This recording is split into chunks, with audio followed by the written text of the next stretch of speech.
Hi, welcome to another episode of Rideshare Ramblings, My Conversations. I'm Patricia Tone, and today I'm going to share a conversation with you that I had during one of my ride shares.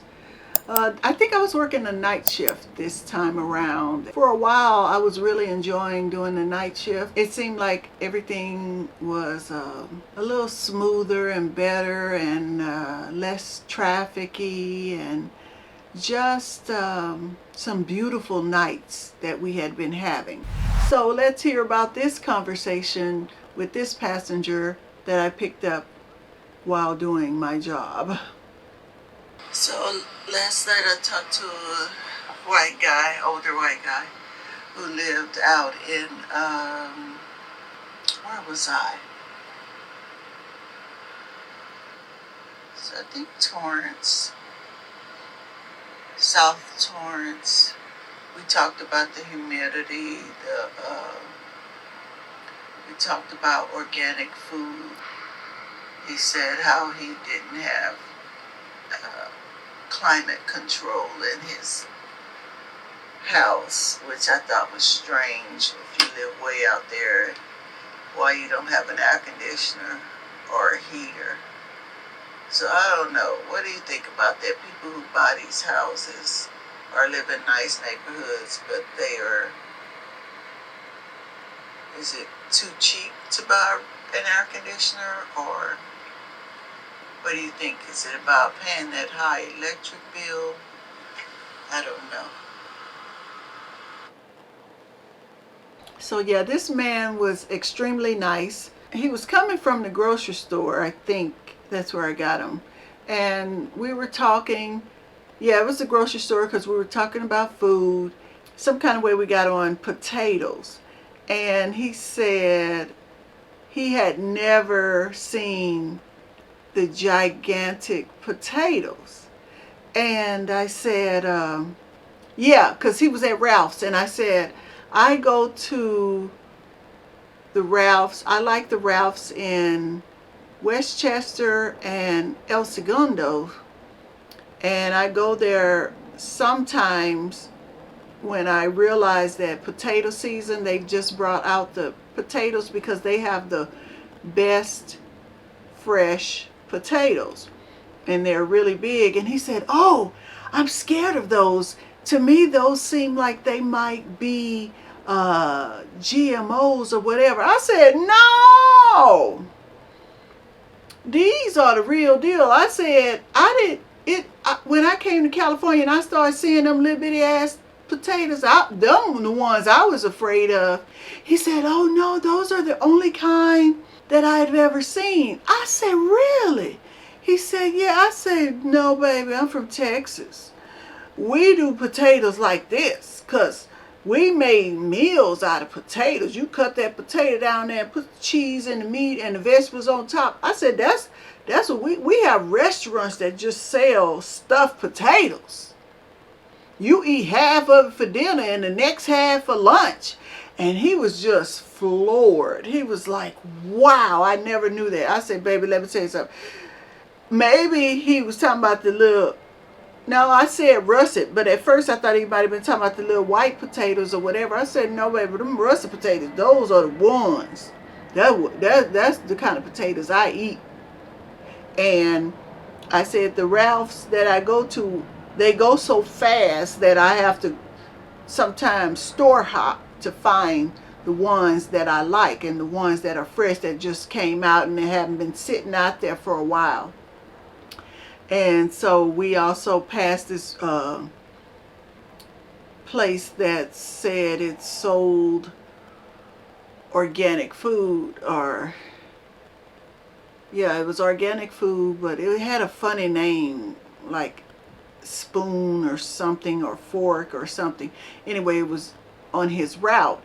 And I said, you ever been in there? He's like, no. I said, I might have to go check that out because it was meats. Yeah, it was a meat store. And I said, you know, because it's so hard to find real meat. I said, I can't do this GMO the way they want us to do it. I just can't do it. I said, I'm from Texas. My grandmother had real damn chickens in the backyard, you know, and we were laughing about that. And then as we get closer to the house, he was like, oh yeah, he said, I'm glad it's a little cooler tonight because these hot nights drive me crazy because I don't have an air conditioner. I said, you don't have an air conditioner?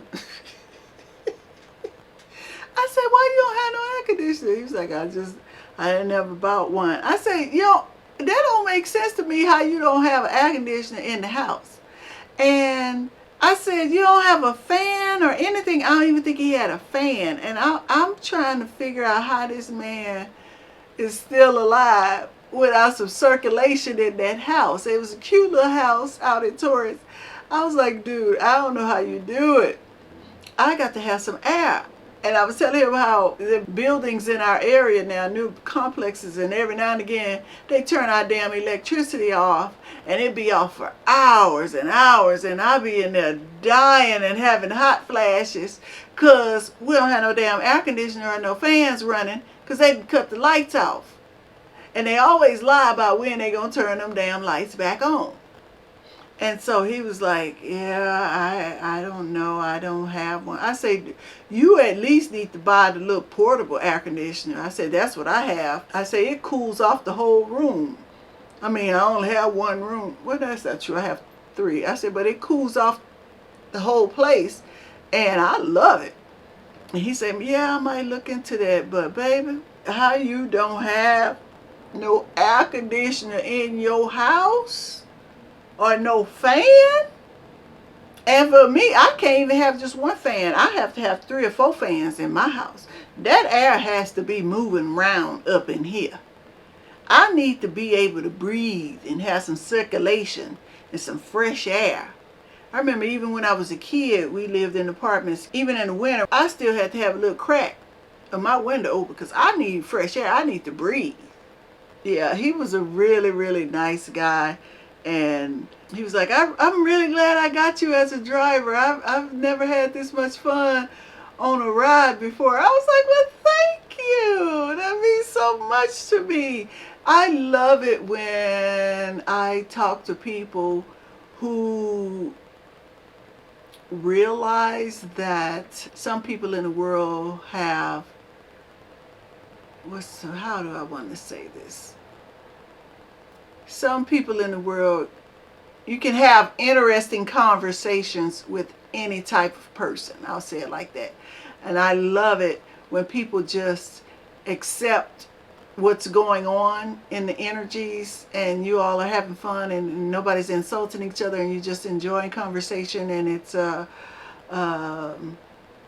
very intriguing conversation. And that's what I like when I talk to people sometimes. We just have these intriguing, educational, inspiring, informational conversations. That's what I love. That's what I love. So when he got out, of course he gave me a tip even before. This is how I know now if people gonna tip or not. The majority of the people, if they don't get out the car and before you damn near drive off and you don't get a tip, you probably won't get a tip. People who tip gonna tip you. And I learned that as I thought about it over the years.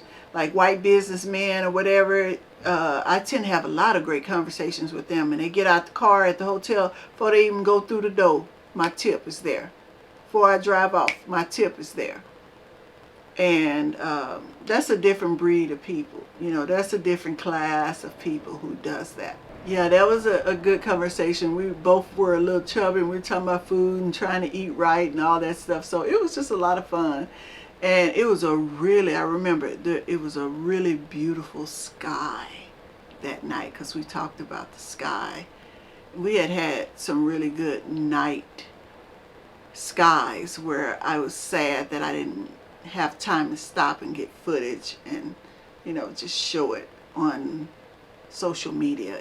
But we had some beautiful skies at night during that time. I guess for this episode, just remember, just have good conversations with people.